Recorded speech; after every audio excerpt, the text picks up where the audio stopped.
ज्ञानाञ्जनशलाकया चक्षुरुन्मिलितं येन तस्मै श्री गुरवे नमः। गुरुब्रह्मा गुरुविष्णु गुरुदेव महेश्वर गुरु साक्षात् परं ब्रह्म तस्मै श्री गुरवे नमः।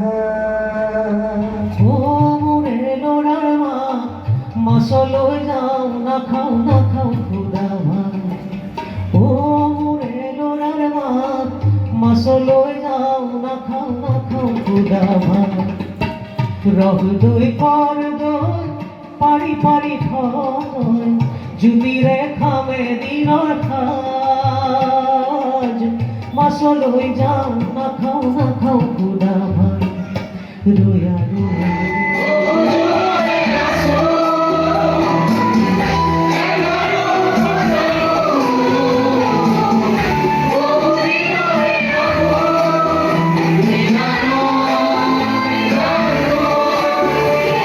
সুধী সমাজে ইয়াতে শ্ৰদ্ধাঞ্জলি অনুষ্ঠান আয়োজিত কৰিছিলে। তালৈকে মোক আৰু ৰাজাক মাতিছিলে, আহিলোঁ। ইয়াতে আটাইখিনি স্মৃতিচাৰণ সভা এখন আছিলে।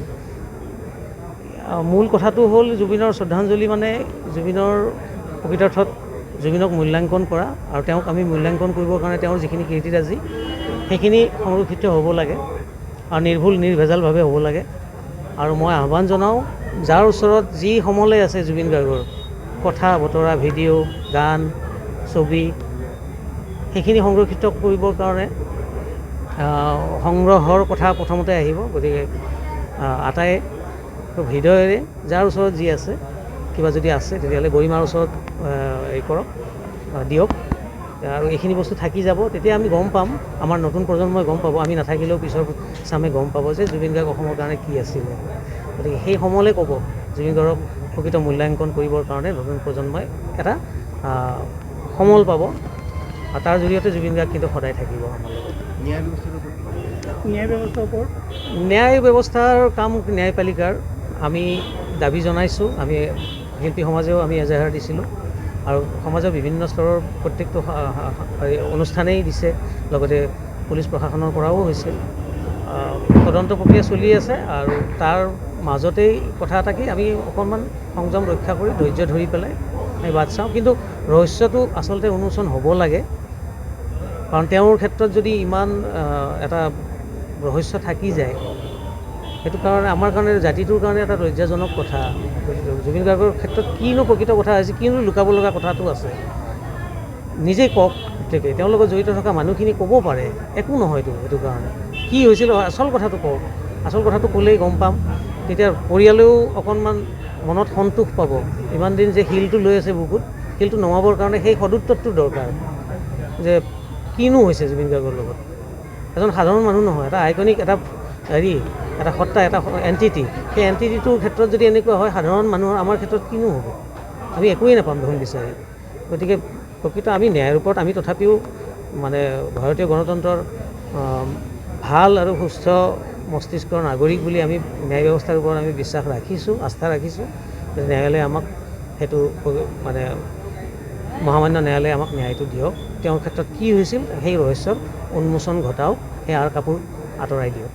পলিটিক্স বেয়া পোৱা জুবিন গাৰ্গক লৈ পেলাই এতিয়া ক'ৰবাত নহয় ক'ৰবাত পলিটিক্স কৰি আছে নেকি প্ৰতিটো দল সংগঠনে?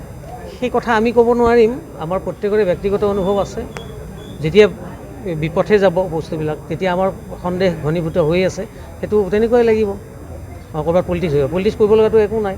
তেওঁ প্ৰত্যেকৰে মানুহ, কোনো দল সংগঠন ধৰ্ম ভাষা নিৰ্বিশেষে জুবিন গাৰ্গ সকলোৰে।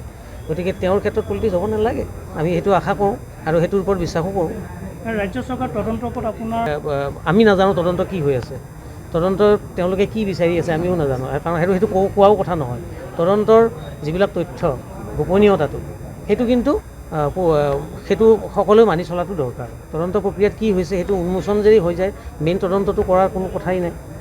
তদন্তৰ গোপনীয়তা ৰক্ষা হ'ব লাগে, তেতিয়া প্ৰকৃত অৰ্থত তদন্ত প্ৰক্ৰিয়া সুন্দৰ আৰু সুস্থভাৱে আগবাঢ়ি যাব। গতিকে আমি সেই বিশ্বাসটো ৰাখিব লাগিব।